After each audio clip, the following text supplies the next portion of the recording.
Hello everybody, my name is Gunterlund and I am one of the members of the Moose community on Slack. I'm a huge fan of Moose and I've been working with flight control for a number of months. I'm a big supporter of his because I think Moose and this kind of programming scripting is the wave of the future for DCS. It's probably the closest that we in the DCS community could get to an environment similar to what they do in Arma 3 regarding scripting missions.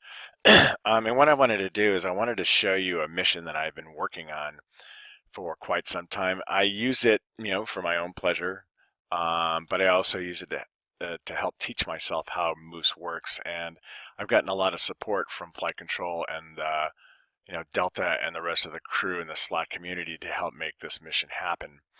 One of the unique things that I'm trying to do with this mission is focus on the ground battle in DCS.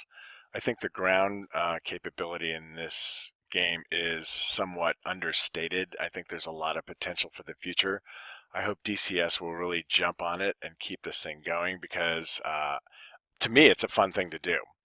One of the things that I've done now is a mission that I've called the Russo-Georgian War Moose. Because I'm using the moosing scripting language to make this thing happen. And what I'm trying to do is I'm trying to simulate an engagement of the 23rd Light Infantry Battalion of the Georgian Army that participated in the battle to take Chechnya Valley, which is the capital, I believe, of South Ossetia, or yeah, I believe it's in South Ossetia, and one of the major engagements that took place during that war. I've actually got another battle that assimilates all the brigades that took place in the battle, but unfortunately the way DCS is designed is in order to do that it would bog the system down, that it would be unplayable. So what I've done is I've broken this down into a single battalion. It's a motorized infantry battalion that took place. I tried to simulate the headquarters and also break down each company into this platoon. So the idea behind this battle is that you would have multiple users acting as the field commanders for these companies, and they could work together to try and take Chechnya Valley. Now again, this is a very simple mission. It's not complete. I still have a lot of work that I want to do with it. But the the way I've set this thing up is a couple of my thinking process was to use the zone system that Moose allows us as a way to direct units up the battlefield. So what you can do with Moose is the way flight control has set this up is that you can actually send units using the scripting language towards zones. You can have a lot of different kinds of zones in this game. A couple of ways that I will be talking about are static zones that you can see on the map right now. I've got a zone around every city that's in the engagement area, as well as a couple of zones that are used for the cast system and also just kind of general combat zones that I've got in here. Because what you're doing in this mission is you're directing units to go head for these zones. The one thing you don't see in here right now is I've got a couple of the polygon zones that Moose allows you to do. You can actually create odd-shaped zones using units, and you can designate the path that these units have slated on the map as the zone area. So I've got a series of phase lines that I've set up in here that I tell these units to go. And the way I work this mission is that I use the menu system to tell them where and when to go. You can also, as an individual commander, use the normal movement system for ground units to send them in any direction you want. But again, I can also use the menu system to tell my forces to advance and retreat. Okay. Now on the adversary side, I just am using the Moose system to send a series of waves of Russian tanks down from Chechnya Valley, so the player has something to do right now. I'm going to be changing that in the future to get the engagement a little bit more dynamic, but it kind of sets and shows the principles of how Moose works. What I'm going to be doing here is I'm going to be flashing between the game and my editor. I use the Eclipse Lua system here to do my editing for my mission. This, what I'm showing you right now, is the Lua file that I am programming. And I wanted to walk through what I'm doing here to maybe help people understand how some of these subsystems that are in Moose work. Again, I'm not a programmer. I'm an amateur at this. I'm learning on the fly. I've really gotten a lot of help from flight control and people like that. But again, I'm not a hard coder by trade or anything like that. So, but it works. I've been able to figure it out enough to make this thing actually function. So I'm pretty happy with it, and I'm pretty excited about it. So let's go ahead and talk about the code itself. What I've got here is a pretty extensive set of coding. And I've broken it down into separate areas in the code. First area I've got here is just setting up units and setting up some of the phase zone polygons that I've got going on in here. I need to designate them. I've created some smoke systems in here too, so people can see where, when you're in the map, you can see where the phase lines are as we go forward. As we slide down this list, I'm also setting up the units, and I'm creating the objects that represent the units in game. So I'm using the standard group function that's in Moose. So I will talk about that a little bit. Excuse me. And then as we slide down here, this is where I'm starting to set up the menu system. I've got a hierarchical menu going on where I can designate based on the company, what they should be doing.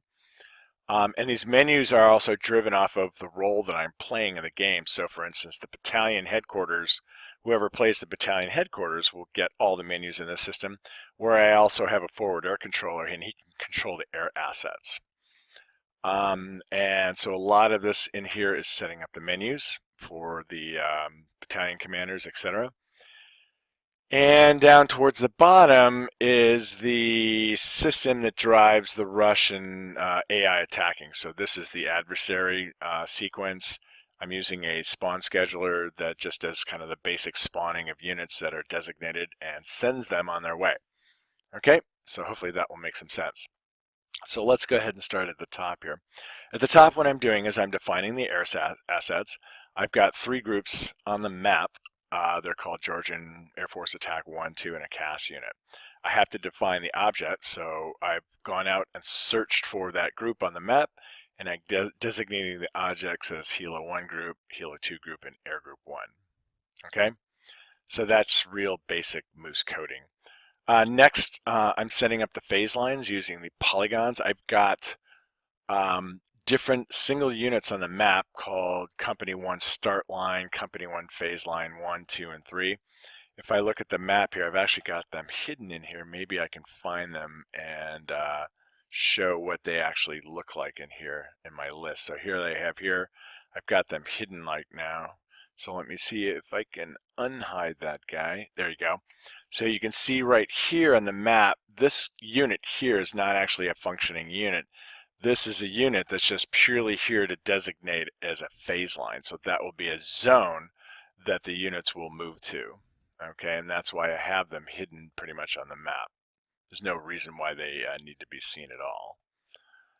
So let me go back in and make sure that I can cover that guy up again. Let's see, where do I go? Those are my baselines. That's not what I want. Where did I go with that? Oh, I've lost my unit list here. Let's see. Those are my triggers. Should be here. Key. That's weird. Okay. Well, anyways, so I'll look for that later, but I'll hide that on the map down the road. This guy should be having a late activation, so he won't show up anyways. I just had him hidden on the map before, so I'll have to look for my list though later. I thought you could just pop that up. There we go. Let me go ahead and hide that guy again and get him off the map. There we go. All right, that's what I want to do. Okay, so what we're going to do is we've got 3 sets of phase lines here. They're all moving towards Chestnut Valley. I've got a set of phase lines for each company down here. Again, as I said, the commander can control where they go. So let's go back in the editor and continue on. So this is where I'm setting up my phase line designation using those hidden units on the map. You can see here I'm designating this object here as Company 1 Phase 1 Zone It just by finding that zone out there and then designating using the Zone Polygon New script from Moose to identify that phase line in the game. So I've done that for all the company 1 phase lines, I've done that for all the company 2 phase lines, and I've done that for the company 3 phase lines. What I've also done just for an identifier is I've added this line here where I can show where the phase lines are in game using smoke colors. So as this game goes, you'll see smoke appear initially on the map. It's going to go, I believe, for 20 seconds. That's what that designates. And then it'll end up hiding. I'm only showing company 1's phase lines. I didn't unhide phase 2 and 3, but because it gets pretty smoky on the map. But anyways, you'll get an idea when we start the game. Here's where I'm identifying the specific units themselves. I'm using, again, the group find by name logic in Moose to identify an object for each unit on the map. So what you're doing, I'm also setting up a zone for each group. So each group moves with a zone around it all the time, and that zone has a radius of 100. That's what the radius is, and it's being designated at the top here. So as I said, every unit in the game has a zone that accompanies with it wherever we go. Because the reason behind that is that as I'm launching attacks or if I'm moving units around the map, they will move towards these zones. That seems to be the easiest way that I can figure out how to get a unit to move towards another unit is by using zones. So what I've done is I've identified each unit, and then I've also identified a zone using this zone group new function, okay? If you look at the logic here, it should be pretty self-evident. This is the unit on the map. I define this object here. And then from this object, which is located here, in the zone group definition here, I'm creating a identifiable zone around that map as well. So I can reference these guys later on in the game. That's company 1, that's company 3, and also battalion headquarters. The weapons platoons, the anti-tank platoons, there's a mortar platoon, FACT air controller, and this piece here is identifying my CAS unit. That's part of the CAS functionality in Moose. Essentially what we're doing is it's a set of 4 lines that we have going. First line, I'm designating the engagement zone on the map, which is this big white area here. That is essentially where my CAS is going to be sent to engage enemy units. I'm identifying in the second line who the CAS unit is. As you can see, I'm using that group find by name function again, which is a Georgian Air Force attack unit, which is actually in the map. I'm defining them as Helo Group 1. I'm also defining a patrol zone in here is where I can send the CAS unit to go patrol and then wait there until I tell them to actually go engage in the engagement zone. So at this line, this third line here, I'm designating where that patrol zone is or what that patrol zone is. And this last line is where you actually define the CAS program itself. This is the CAS zone identifier here. I'm telling it that it should start in patrol zone. It should go between altitudes of 200 500 meters, I believe that is in the game, and with a speed between 150 and 200, and reference this engagement area as its attack area. Okay, so all I've done is I've set this guy up to say, hey, this guy, the Georgian Air Force Attack 1 unit, is going to be my CAS unit that I can call later. Okay, now as we come down here, I'm setting up my menu system now. So I've got a series of menus. I've got one for the first, second, and third company. I've also got it for the battalion level units in here, and also for the FAC, because I want the FAC to be able to do something else. Now again, the first 4 menus are identified with the battalion commander, which is this 3rd Bat HQ. He's the guy that's actually running the battalion itself. And then this 2-3 FAC section is the forward air controller that's identified on the map as well. And down here is where I start my hierarchy. What I'm doing here is I'm setting up in the first map, telling these units here, which are part of the battalion HQ units, to do certain things. In this particular case, I'm telling them that these units, if I hit this menu option, they should come back to the battalion zone. And the way I do that is I am identifying the object of the group on the map. I'm using this function here called task route to zone, and I'm identifying the zone that's around my battalion headquarters, which has been identified above. I'm telling them it's true, the speed of 20, and this is the formation that they should be using to move towards my battalion headquarters. So I will do this if I want all my mortar group, my machine gun group, my anti-tank group to come back to the battalion HQ. This section here is the map where I start calling the CAS units to do certain things. For instance, the first thing I'm going to do is I'm going to fire up the helicopter that's sitting at a base and say, okay, spawn into the game and start the CAS program. Okay. And the second menu option now, because of this AI CAS Zone Helo engage option, when he's sitting out there, if I hit this menu option, he will go and send himself to the engagement zone and start hunting for targets. If he finds targets there, he will destroy them all. If I hit this menu option here, it will send this guy back to my patrol zone, or back to base that he started at. And then if I hit this menu option here, he will go back to the patrol zone and wait for further orders. Okay. Again, as we're going down, now I'm getting into my company 1 options here. First one is to say, okay, units within the company, if I hit this menu option, they're all going to come back to the zone identified as the battalion again. If I hit this option here, this unit here will actually be sent, company 1 will actually take off to this town called Shindisi, and that's a zone that's sitting on the map. That's why I'm using the zone new function. It's saying task route to zone, send it to the zone, find the zone called Shindisi at a speed of 20 in a formation of a V formation. And again, I've got each one of these different options here. I can send them to Shindisi, I can send them to Ditsvidvari, I can send them to Derby, and then down here is where I actually send my company to the different phase lines, okay? Now, some of the things I found out is that in this function, if they go into battle and they get killed, it will crash the function. So I have to do some checks to see whether the units are alive or not. So what I'm doing is just a series of nested if-then statements here that says, if this unit is dead, send a message to everybody that says, hey, this guy's been taken out, and then continue on, okay? If this first platoon on first company gets down to a unit of 1, what he's going to do is he's going to send himself back to the battalion HQ of the whole battalion. Okay, so there may be 3 units to start with in this unit. If they get killed off and they're down to 1 unit in that company, they're going to retreat. They're not going to move any forward to any more phase lines. They will head back to the battalion HQ to regroup. And then finally here, if the unit's in good shape, if it's more than 1 unit in that thing and they're alive, they will head off to phase line 1. I'm sending this first company, first platoon to phase line 1.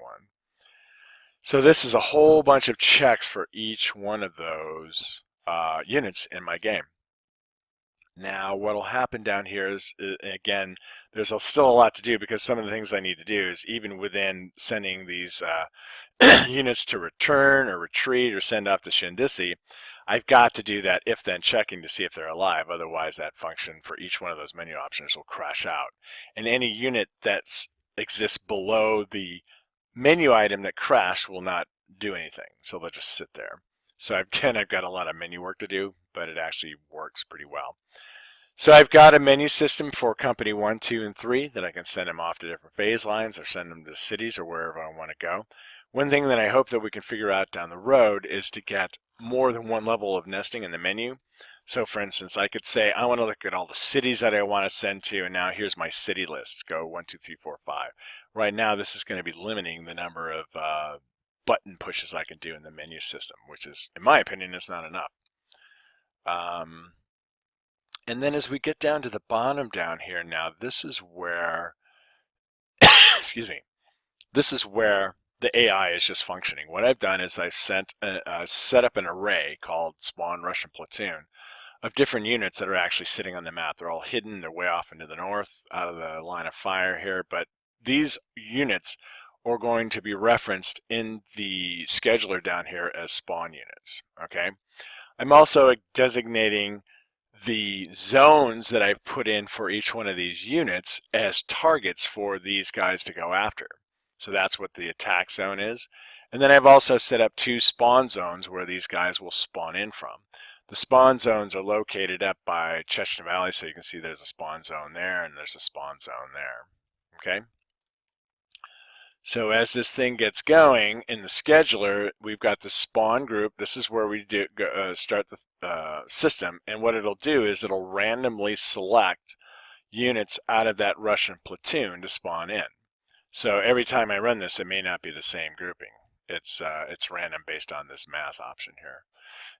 Actually, here's where, and then here, right here, it's randomly sending them to the different zones. So they're not always attacking the same group every time. It's going to be random each time I run this game. And each time each unit spawns in. So this thing is going to rotate. I believe these numbers mean that it'll scan and look every 5 seconds and run the scheduler and look again and again to see how many units I can actually spawn onto the map at any one time, and then how many times I can do it. Okay? So hopefully that will give you an idea what's going on. Let me go ahead and try and run this. A couple things I just want to do is I'm going to hide everybody, hide all, so all those things are gone. So as you look at the map itself, the one thing I like about using Moose and scripting language is I don't have a lot of crap in my menu. That's it. This is everything that I've got in the mission editor right now to make this whole thing happen, right? I've got a couple of other random planes that are just kind of flying around. I'm going to be using those as future cast missions. I've got some Russian bombers that are going to come in and hit targets and stuff like that, just to kind of give it some ambience for the player. And I've also, over here, I've got that CAS unit set up. This is a helicopter over here that'll be launching from a FARP. I believe in the real battle they had a FARP around this area of Caspi. There was also an early warning system over here during the war that was targeted by the Russians somewhere in this area, and I'm just simulating that as well. So if I run the mission, let's see how this works. Start it up. Had some dialogue referencing the initial engagement that happened during the Georgian-Russia War. I did a lot of reading about it. There's a really good pamphlet out there called The Tanks of August, I think they're called. It talks about the whole battle and all the units that took place in that battle as well. So it's pretty fun to read. And because we're in Georgia, why not try and simulate what actually happened there? I'm also using a couple of other scripts in here. One is a script called Dismount, which is made by a guy named Mbot. He's in the DCS community. He's a really smart guy. It's a great program because what it does is you can set up units that simulate being transported. So if the truck that it's associated with is not moving, they will spawn out. And then as the truck starts moving, they will disappear as if they've loaded up and everybody's heading out. What that allows me to do in this mission is I can attach things like man pads to tanks. So if the tanks are moving along and they come to a halt, a couple of man pad units will leap out of the back of the tank and be there for defense. You can actually control the units that are spawning out. Same, I've got an anti-tank platoon that I'm using an add-on called AT Infantry. This guy has made a couple of dismounted anti-tank units like AT-14s and things like that, or tow missiles. So it simulates, an anti-tank section of the battalion which existed in the day. Again, what I've got this thing set up is that you could actually have in multiplayer, you could have 4 guys and a JTAC simulating the ground commanders in this. So each person could take control of a company and move them as they wanted and work as a team to see if they can get up to Chestnut Valley in one piece. I don't have any victory parameters set up in this game, so right now this is more of just testing how things roll. So I'm going to go in as a tactical commander, start the game. This is just the mission briefing, and here's the way it looks when you fire up the game. I usually close off a lot of the identifiers here. But what I want to do real quick is I want to go in and click in as a unit. And you can see, I didn't save it in game, but you should have seen the smoke from the phase lines going as we went forward here. Actually, what I'm going to do is I'm going to restart this real quick. And it's pretty easy to do. because I made those changes in my editor, I can go in and reload my mission real quick.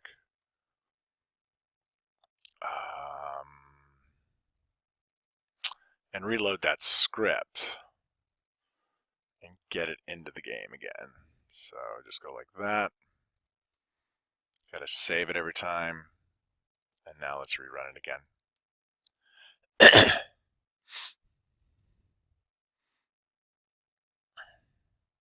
So hopefully this time you'll see the phase line smokes. Let's see, we're starting up.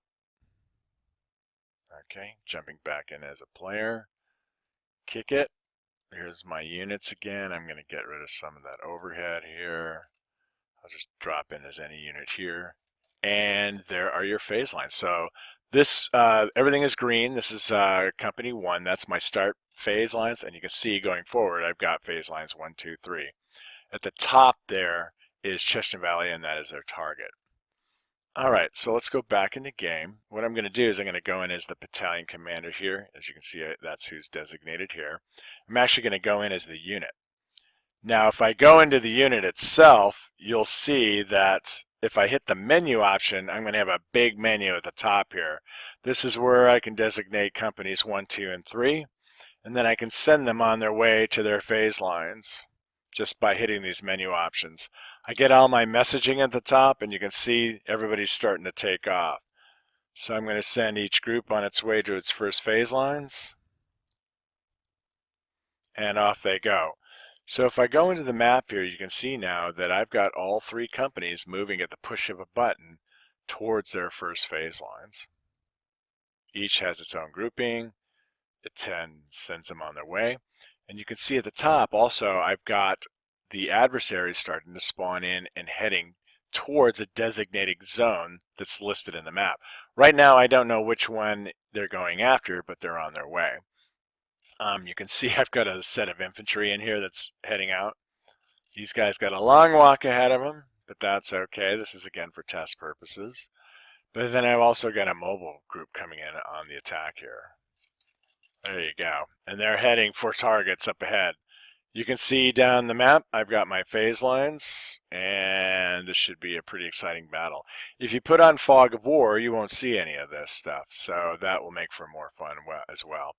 And I said, as the way the game's designed is that I could have 3 live people coming in. I could say designate that you're going to run this, the other guy's going to run that group, and this is the other company that's out there. You can see I've got them each designated into their platoons. There's also a machine gun platoon in there and an HQ unit in there somewhere. They're buried in there somewhere. I think like there's the HQ for he's in here, one of these groups. There's an HQ unit somewhere in here. There he is. There's HQ for Company 3. Now, these are the battalion assets here. So if I go in as the battalion commander, I can tell those guys to regroup around me just by using the menu. You can see they'll all start to take off here. This is you can see a bunch of units just disappeared. Those guys are using that dismount for my anti-tank group. And I've also got a mortar platoon coming in as well. I've got them down here for some reason. I don't know why. This is the battalion supply train. That's going to be part of the victory conditions if those get taken out. That's going to be a big problem for the Georgian groups. But this is all about ground war here. I mean, I'm not even flying in this mission. The next thing I'm going to do is I'm going to go into the fact here because he has its own menu, and I'm going to tell him to fire up that helo unit. So if I go into game, this is my CAS unit that's going to head in. He's sitting out here by Caspi. There's the town of Caspi. He will fly towards that patrol zone and wait for my next commands. Because as the fact unit, I can tell him when when I want him to actually start engaging units. Okay. So this is a little demonstrator of how Moose can work for you. I hope this helps. I'm part of the SLAT community. Flight Control has been a fantastic resource for us. He's very reactive and proactive about what we try to get into the game, and he listens to us. He's implemented a lot of stuff for us as well. He's just got his own ideas that are just fantastic, and I'm really happy with what he's doing. And I hope this helps. So Gunterlund signing off. Take care.